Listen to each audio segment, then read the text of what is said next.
What is good, everyone? Welcome to the channel. Today I have a very special guest. This is my friend Mary, and back when I was planning an episode about fitting into Japan and making friends and getting involved in social circles, I actually sent her a message and she came back with such amazing answers about this topic that I decided it's just better to interview her and let her say all of those wonderful things directly to you on camera. So basically, that's why I wanted to have you here today, and you were very graciously agreed to be interviewed.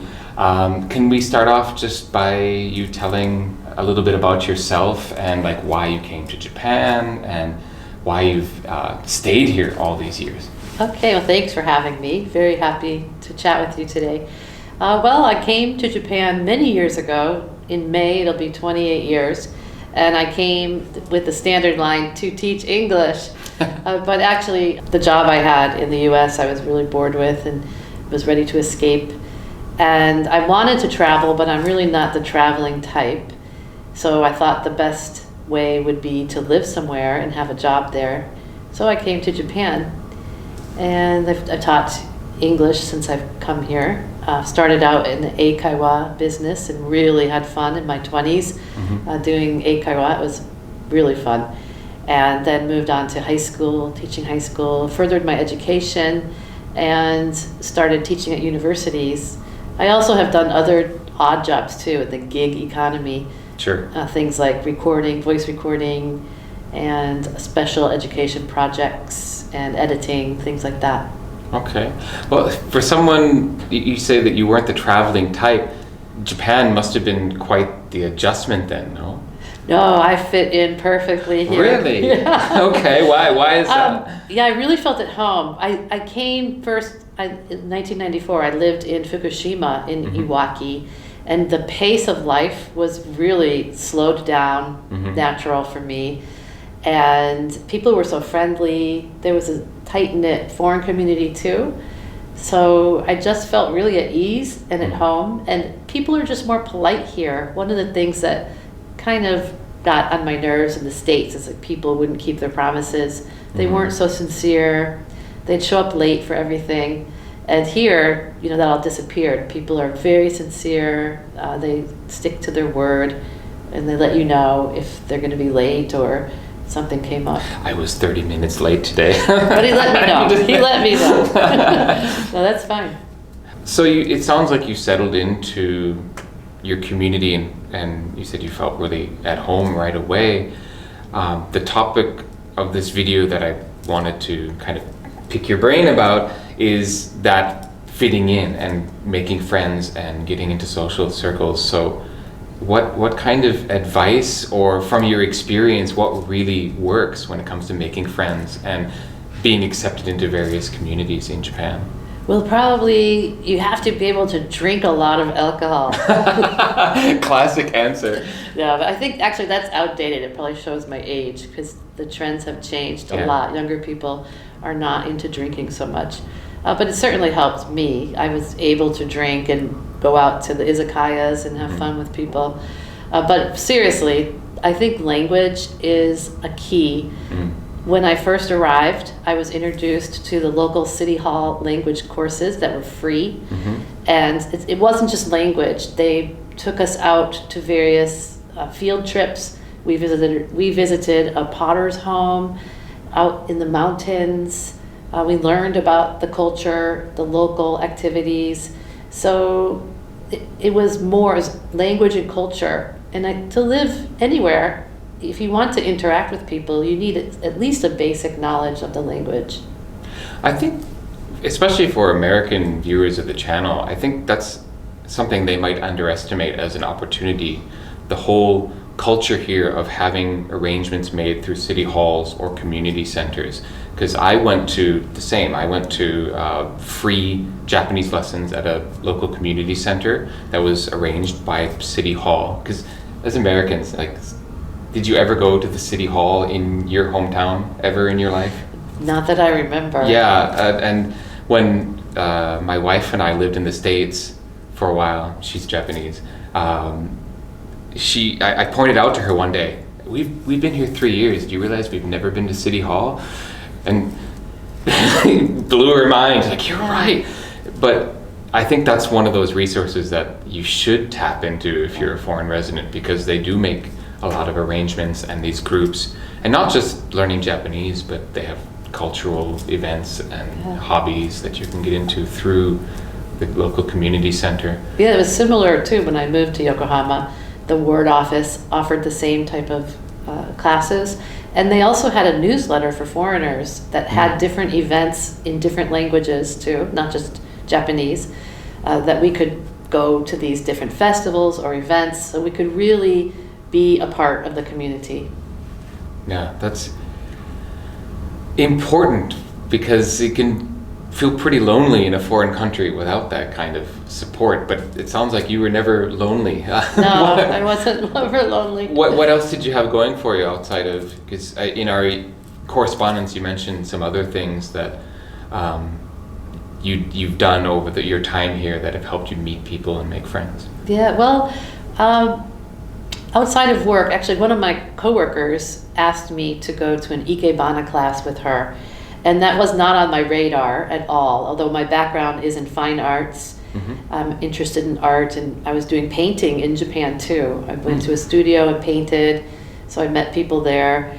But I went to this Ikebana lesson, and I think being open to those new experiences like that is really important. So I went with her because she was a little scared to go alone, and it was fantastic. I fell in love with it the first lesson, and I continued to take Ikebana classes. Were you surprised by that? Did you go there thinking, I'm not sure I'll be interested in this? Yeah, I just went along to be with my friends, and I guess just because I was open to it. Yeah, I was surprised though. I was like, wow, this is really great, because it was art. It's a three-dimensional art form. Yeah.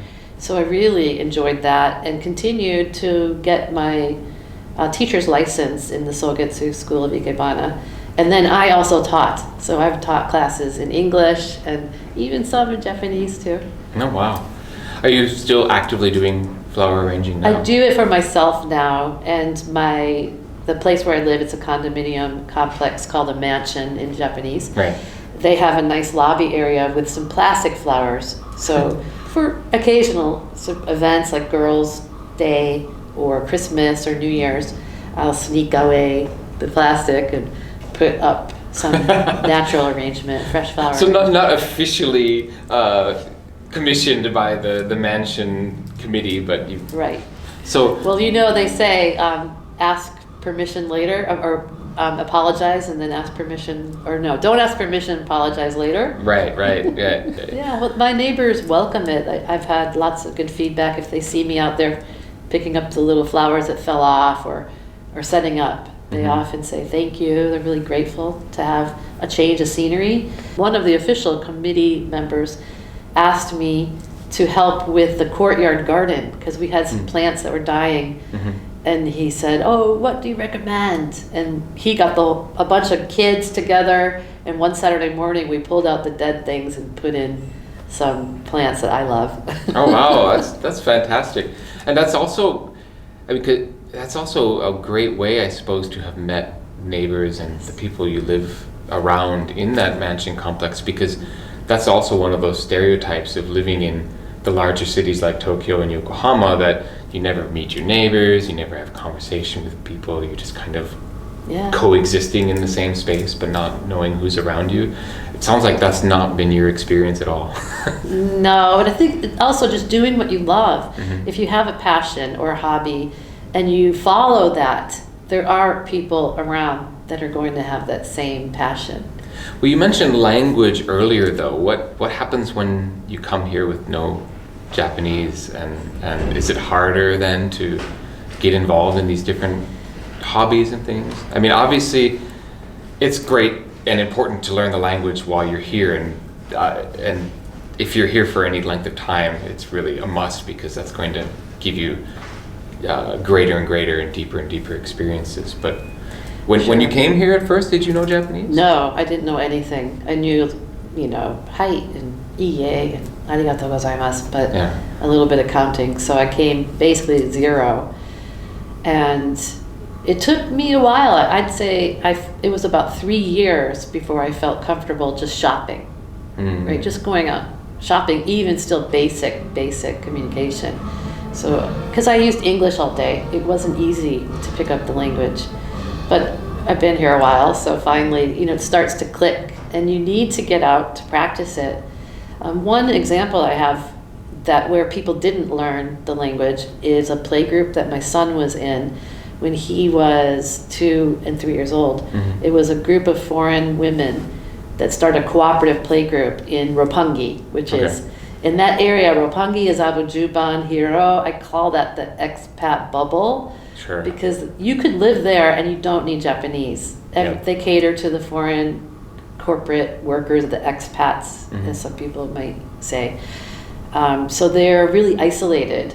But that's the point too, they're really isolated. And some of them end up being here for 8-10 years, and they're like, oh yeah, I thought we'd only be here a year or two, so I never bothered to learn the language. And they really miss out. Yeah. And me joining that group I was one of the few women with a Japanese husband who joined the group. They expanded their view a bit. Some of them started to go outside that bubble and realize, oh wow, there's this cool, Japan culture that we didn't know about, because they were stuck in the English-speaking cafes or restaurants. Sure. I would say that that's a trap even for people who aren't in the expat bubble per se. It's very easy to fall into your daily routine, and you never step out of what you're comfortable with on a day-to-day basis. And well, there's a key, right? The openness. Yeah. Openness is really important. I see people come here sometimes and they expect it to be the way it is back home. And they're just beating their head against the wall, because it's not. It's a different country, different culture. And getting out of your bubble to try to experience that and understand that is really important. So you mentioned a couple of ways to get out and get involved. The first one was drinking, and the second one was going, checking with the local city hall or community centers, etc., to find groups or activities. What else might you recommend or that you've done? Other ways that you can meet people and expand your, not just social circles, but your experiences? Well, depending on, like I mentioned, having a passion. If you have that, pursue that, even if it's not part of the culture. A Meetup is an international website that was around before Facebook. Is very useful to find any kind of activity, whether it's hiking or dining or any kind of hobby, whether it's Japanese or not. So that's one place. Well, that's actually a good point. Like, it doesn't have to be a Japanese hobby like ikebana, or martial arts or something. I mean, there's many Japanese people passionate about a wide variety of activities, like groups that go out cycling every weekend. I see them all the time in my neighborhood, and I was a member for a very short time with a running group. It was just a group that got together to go jogging together, essentially, and that was a fun way to meet people. One other thing I did too that really helped me feel like a member of the neighborhood was to go to my local sento or public bath. Oh, nice. Because I would meet the same people. And it was a great place to practice Japanese too. So you become a regular, basically. I was a regular. Yeah. Yes. It sounds like, just getting out and having these experiences, by virtue of being foreign, you've had people get into conversation with you. And I found the same, that people are curious about the foreigner in their midst. And so even though you're just taking a bath with a bunch of people, they strike up a conversation, usually starting with where you're from or something like that. But I know that a lot of people have anxiety. The stereotype is that people will come along and just use the foreigner for some English practice or something. How do you differentiate between the people who you seem like you're actually creating a relationship with, or the so-called English leech? Yeah, well, just time. And it's really actually difficult to create relationships with Japanese people. They're very cautious and conservative, and I have good friends that I've had for over 20 years in Japan, Japanese friends, but it really takes a long time to build up that good relationship. And then if you do feel somebody's just pursuing you only for English, then you just gotta back off a little bit and you don't be so open in the very beginning like many Americans are. Like, oh, I live over here. Yeah. You just have to be, in that way, more Japanese and cautious about who you're interacting with. And I think, too, people just need to relax a little. Foreigners need to relax a little. I've heard people complain that, they hate it when the first question is, where are you from? Or the things like, oh, you use chopsticks so well. But those foreigners who complain about that don't understand that for Japanese, they rarely see that. It is unusual for them to see a foreigner using chopsticks, or sometimes just to see foreigners. I mean, it's more common now. There are more foreigners, especially in urban areas. But I think that foreigners aren't looking at it from their perspective.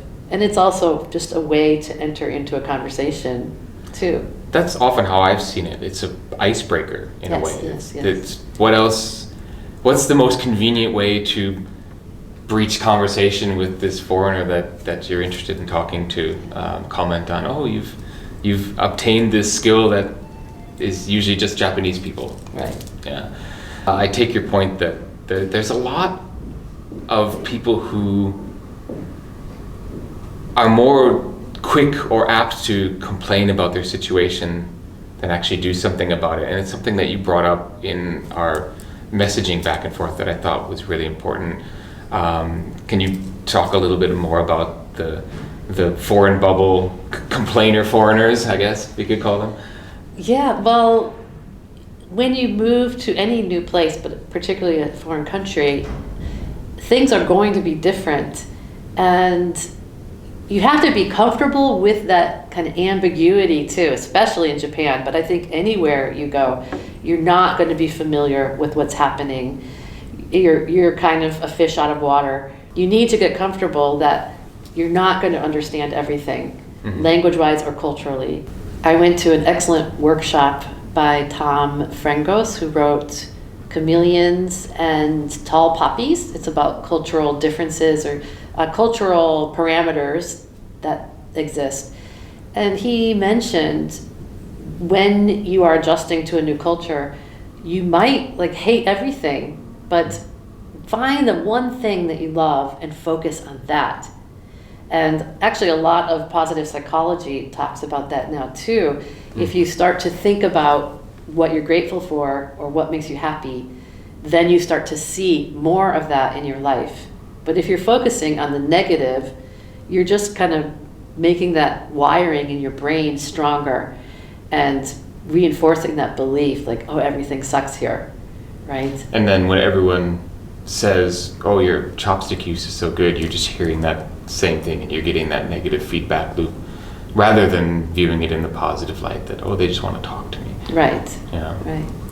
So that sounds like a really interesting book. Was it Chameleons and Poppies? Yeah, Chameleons and Tall Poppies. And Tall Poppies. I'm not familiar with it. Was there anything else in there that was particularly helpful or enlightening in terms of positive thinking in a new culture or something like that? One of the things the author brings up is that when we're in a new culture, we're going to make a lot of mistakes.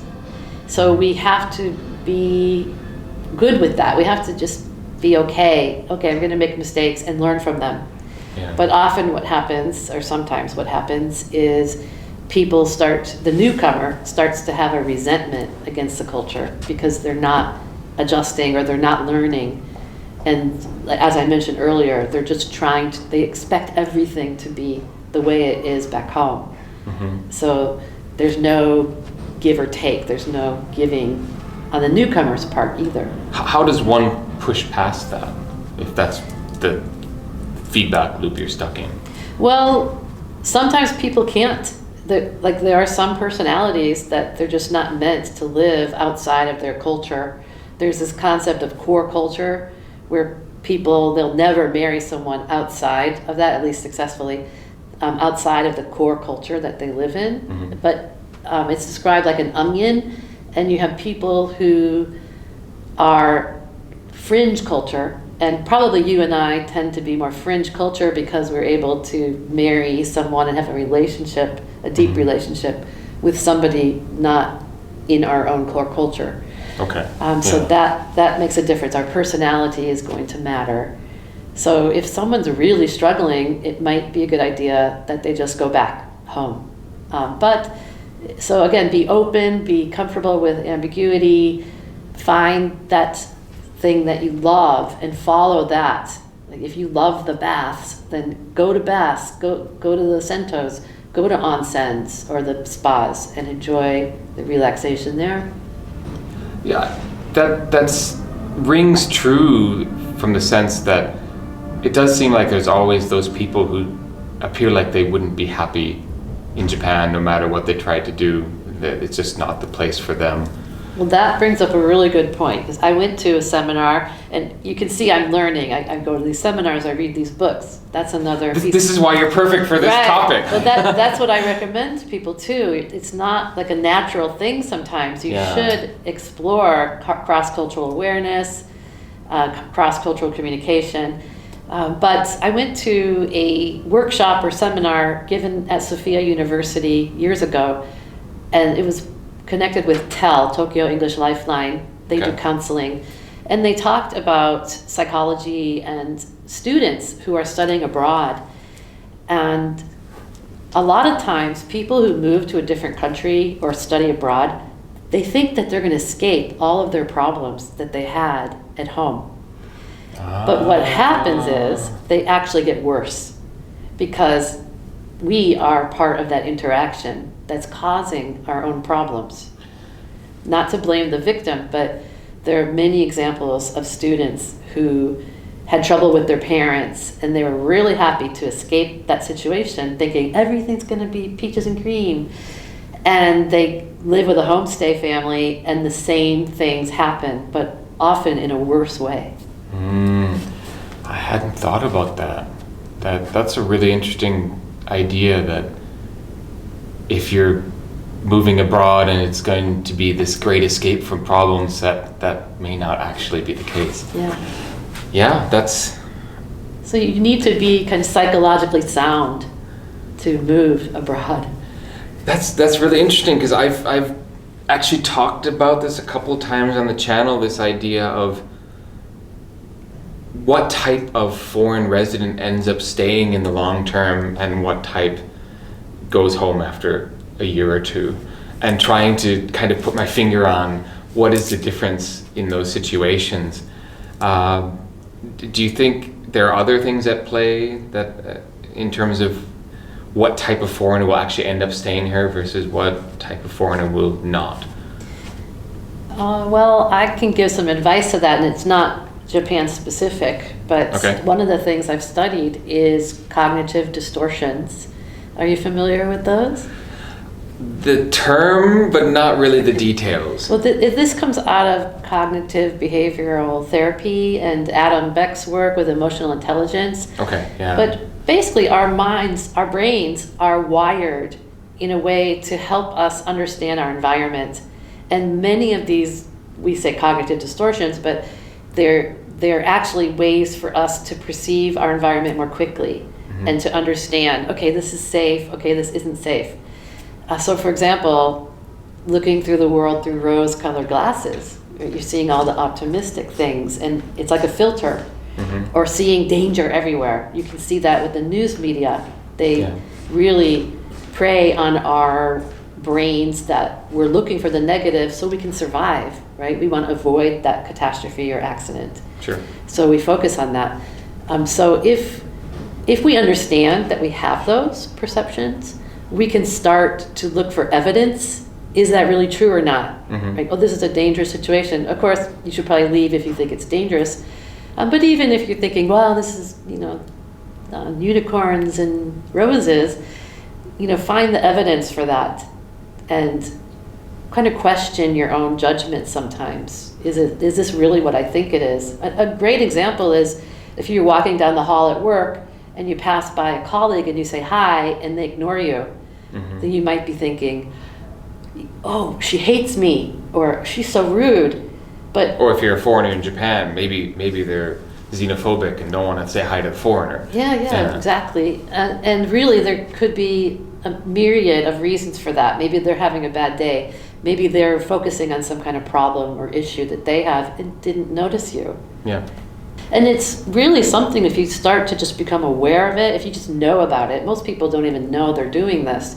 But once you become aware of it, then you start to notice it.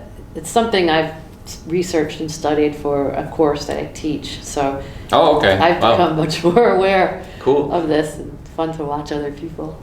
Well, I saw you had some really cool little diagrams about fitting in versus acculturating. I don't remember exactly what they were, but I wanted to ask you about those because we talked briefly before we started filming about some foreigners have this unlikely or essentially impossible expectation that they can somehow assimilate into Japanese culture completely, and how that's not a realistic idea. Yeah, there are three basic models of two groups of people. So one is separation, where you're totally separated, and that happens like Chinatown in Yokohama. At one time, Chinese were totally segregated and separated from Japanese culture and society. And that happens in the United States too, with different neighborhoods being completely segregated. So that's called separation. And obviously, that's not any model for integration or understanding. And that's not how you would want to live here as a foreigner in Japan, for sure. Right, some do, but and sometimes by choice, some people do. The bubble that you mentioned earlier, yeah. Another is the assimilation, which is where you become totally Japanese. And sometimes you'll see that foreigner who always wants to wear the kimono or... The henna gaijin. Yes. There's more Japanese than Japanese. Yes, right. And that also, you lose your own self-identity by doing that. And not to say we shouldn't be enjoying the culture. Like I know a woman, Angie Zaltz from Germany, and she is promoting kimono culture, and it's wonderful. And she mixes it, actually. She's a great example of better integration, because she mixes it with Western fashion also. And it's a real unique look. So it's not the stiff kimono look. Right. But anyway, she is a good example of what's called integration, where you keep your own identity, but also adopt some of the local culture. And it's a two-way street, though, too. The local culture and society also needs to accept some of the foreignness with that.